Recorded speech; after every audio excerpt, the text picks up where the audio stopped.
Mula noong araw na pinugutan ng ulo si Changsu sa harap ng media, si Junhyuk ay palaging nasa bahay, binabantayan sa lahat ng panig ng mga bodyguard, ngunit hindi pa rin nakakaramdam ng katiwasayan. Lagi niyang hawak ang mukha niya at sinusumpa ang bastos na si Changsu. Iniisip niya kung sinabi ba ni Changsu kay Seyaong na siya ang nagsabi kay Changsu na ipadala ang mga bastos na yon sa bahay ni Seyaong. O sadyang napakaswerte ng bastos na yon. Naghahanap ng walang sagot, sumandal si Junhyuk at tahimik na nagmura. Si Changsu ay talagang isang basura ng basura. Kung talagang umamin ang asong iyon, hindi kaya ako ang susunod na target.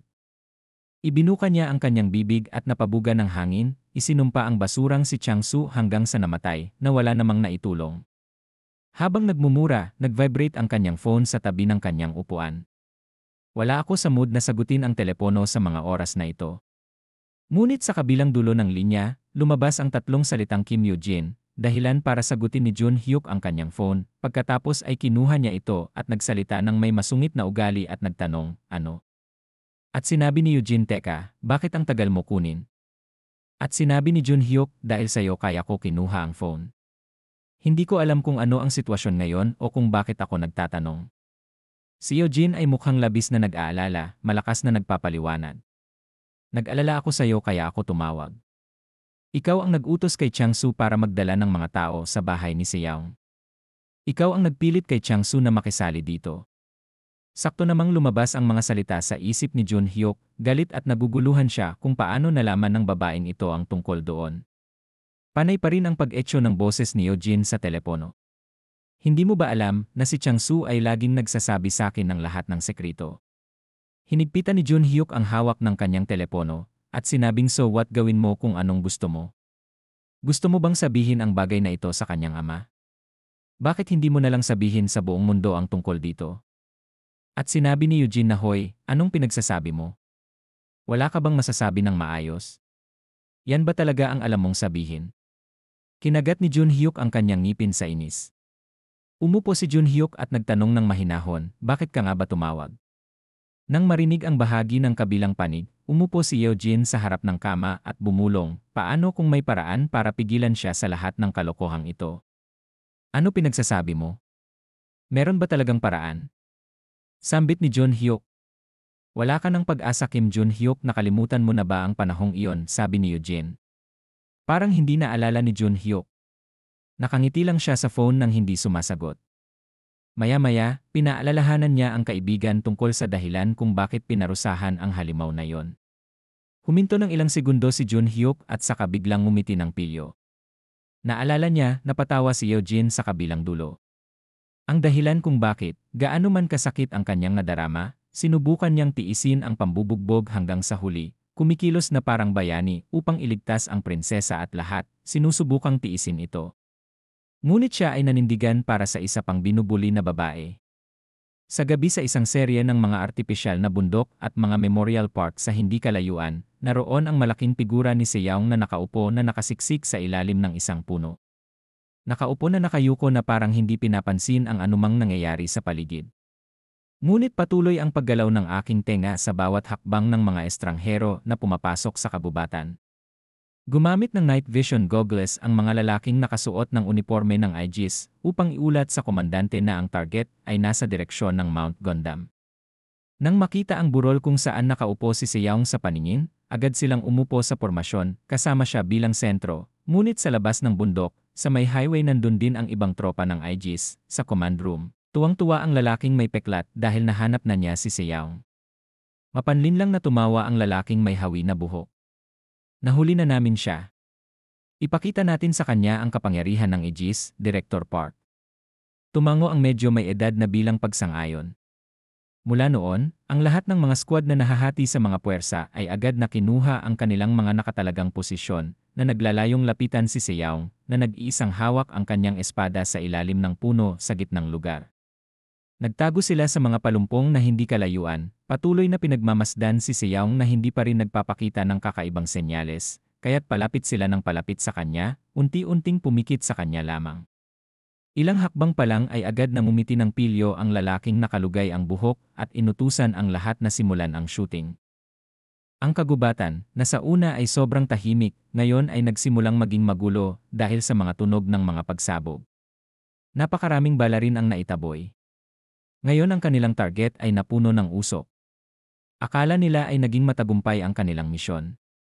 Hindi nila namalayan na nasa likuran na pala nila si Seyaw. Isa-isa silang pinagpapatay ni Seyaw. Mula sa kanyang earphones, narinig ng lalaking may peklat ang hiyawan ng kanyang mga tropa.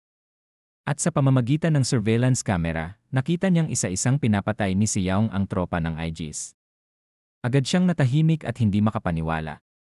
Nagsimula na ring umagos ang mga pawis sa kanyang mukha. Napuno siya ng kalituhan. Ano ba talaga ang nangyayari dito?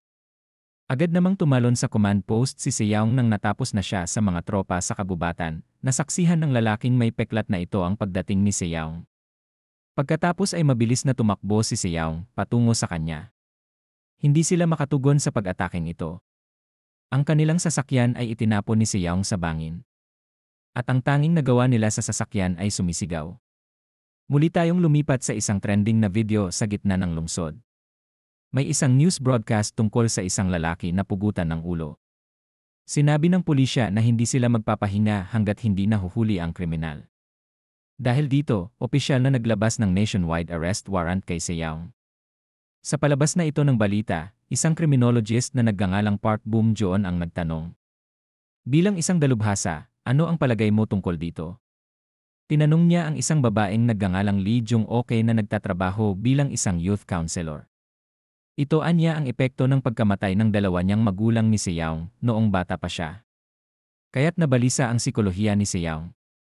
Tapos nagtanong ulit yung criminologist. Bakit ngayon lang ito ginagawa ni Seyaw pagkatapos ng 3 taon? At itong psikolohikal na problema ba ang naging sanhi ng lahat ng ito? Sinusubukang ipaliwanag ng drama psychologist na si Lee Bang-soo. Sinabi niya na si Seyaw ay isang psychopath. Ang kanyang isip ay tumutugon sa matinding trauma at mga problema sa pag-isip.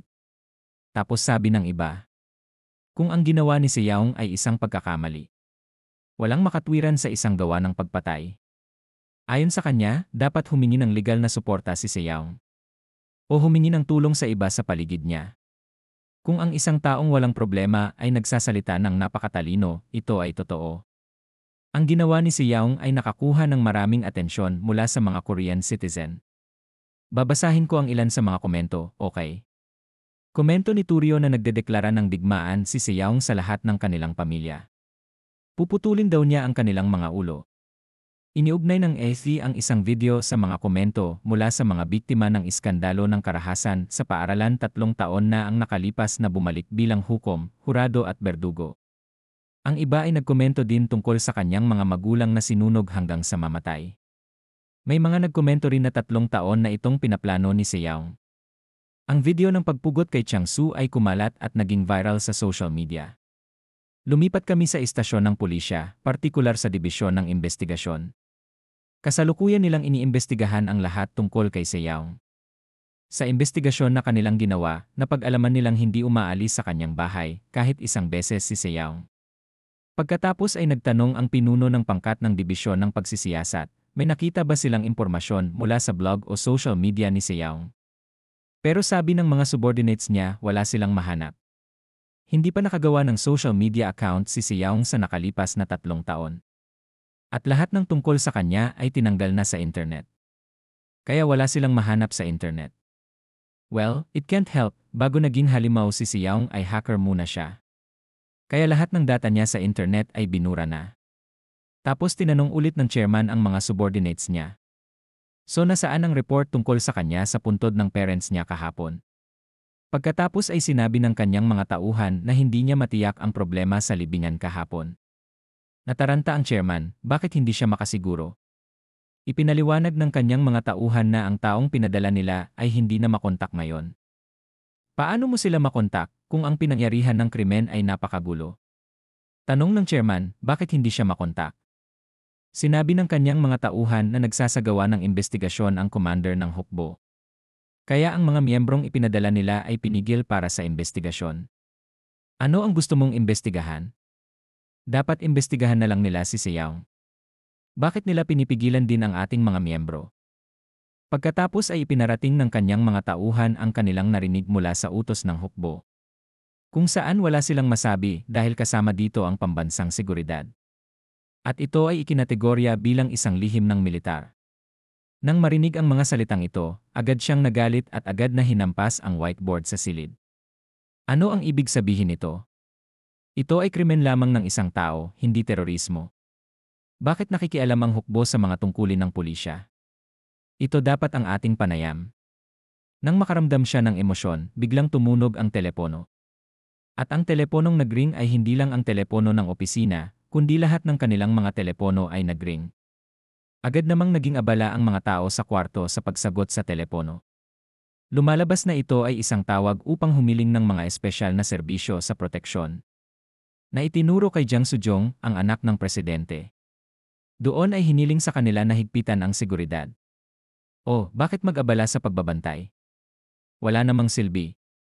Ang mga pulis ang nasa panganib ang kanilang buhay. Well, para sa proteksyon ni Jang Soo-jong, ang nakatanggap ng tawag ay ang chairman. At ang mga tauhan niya na nakatanggap ng tawag, pinabantayan din sila. Ngunit hindi para kay Jang Soo-jong. Mayroong ilang mula kay Jun Hyuk, ilang mula kay Kim Yoo-jin at iba pa. Doon sila pinapunta agad sa operating room. Dahil sa napakaraming tao na humingi ng proteksyon, nataranta ang pinunong ito. Ano ba talaga ang nangyayari ngayon? Ngayon lumipat kami sa ibang lugar. May isang lalaking nasa katanghaliang gulang na nakasuot ng salamin, abay-abala ang lalaking ito sa pagtingin sa computer. Habang siya ay abala sa panonood, biglang dumating ang kanyang tauhan. May dalang files ang lalaking ito. Pagkatapos ay tinanong niya kung anong impormasyon ang nahanap niya. Sabi ng lalaking ito, ang taong hinahanap nila ay nagngangalang Go Hyun-jin. At nahanap na rin nila ang address. Si Go Hyun-jin ay tiyahin ni Tak Se-young. Sinabi ng lalaking ito na nag-aral ang babaeng ito sa United States. Well, doon niya natagpuan ang kanyang soulmate. Kaya doon siya nagpakasal. Sinabi ng lalaking ito na nakipag-ugnayan na rin siya sa kanilang ahente sa embassy. Matapos malaman ang impormasyon, hiniling ng amo na may estilo ng pagmamalasakit sa kanyang mga nasasakupan na agad na arestuhin ang tiyahin ni Tak Se-young. At mabilis ding ibalik ang babaeng ito sa Korea. Agad namang sumang-ayon ang kanyang tauhan at inihanda na rin niya ang pinakamagandang ruta. Ngayon, dumiretso tayo sa Estados Unidos. Makikita rito na may kumakatok sa pinto. Nagpanik ang mga tao sa bahay. Sinong kumakatok sa pinto ng ganyan? Well, sabi ng mga lalaking kumakatok sa pinto, galing daw sila sa Korean Embassy. Go Yoo-jin ay nalilito, Korean Embassy. Anong nangyayari? Kitang-kita na may anak na si Go Yoo-jin, lumapit agad si Go Yoo-jin sa pinto. For safety reasons, hindi niya binuksan ng husto ang pinto. Binuksan lang niya ito ng kaunti at tinignan. Nang makita niya ang mga lalaking naka-black suit, agad siyang nabigla at ang kanyang agarang tugon ay subukang isara ang pinto. Buti na lang mabagal pa ang pagsara ng pinto kaya pwede pang pigilan. Agad namang sumigaw si Go Yoo-jin na nagpapanik na, anong gusto mo? Agad na sabi ng lalaki, pakibuksan ang pinto, galing kami sa embassy. Nagtanong agad si Go Yoo-jin, ano ang problema? Agad namang sumagot ang lalaki, kung hindi mo iniisip, ipapaliwanag ko ito sa loob, kaya bilisan mo at buksan mo ang pinto. Agad na nagtanong ulit ni Go Yoo-jin, bakit ko bubuksan ang pinto? Ito ay tungkol sa iyong pamangkin. Nataranta agad si Go Yoo-jin. Agad na sabi ulit ng lalaking to, pamangkin mo si Tak Se-young di ba? Tama, Tak Se-young ang pangalan niya. Ano ang mali kay Se-young? Agad namang sumeryoso ang mukha ng lalaki at sinabing, nanggugulo si Tak Se-young. Kaya ngayon bilisan mo at buksan mo ang pinto. Nang marinig na nagdudulot ng gulo si Se-young, nataranta si Go Yoo-jin at tumakbo para buksan ang pinto. Nang bumukas ng husto ang pinto at lumabas siya, nakita niya ang napakaraming tropa sa harap ng kanyang bahay. Lahat sila ay tumututok ng baril, huwag gumalaw, mabilis na itaas ang iyong mga kamay. Lalong naguluhan si Go Yoo-jin na hindi alam ang gagawin. Lumapit sa kanila ang isa pang lalaking nakasuot ng itim na suit. Sabi niya, ikaw si Go Yoo-jin at Randall di ba? Well, Randall ang pangalan ng asawa niya. Nakangiting sabi ng lalaking ito. Kaya lang, kahit gusto mong umiti, nakakainis pa rin ang mukha. At dito na lamang nananahimik at nalilito si Go Yoo-jin. Ngayon ay bumalik tayo sa Korea. Tinawag ni Lee Soo-ho si Soo-hyun. Lumingon siya at naiinis na sagot. Anong nangyayari? Agad namang ipinakita ni Soo-ho ang kanyang phone. May tawag pala galing kay Namhyun.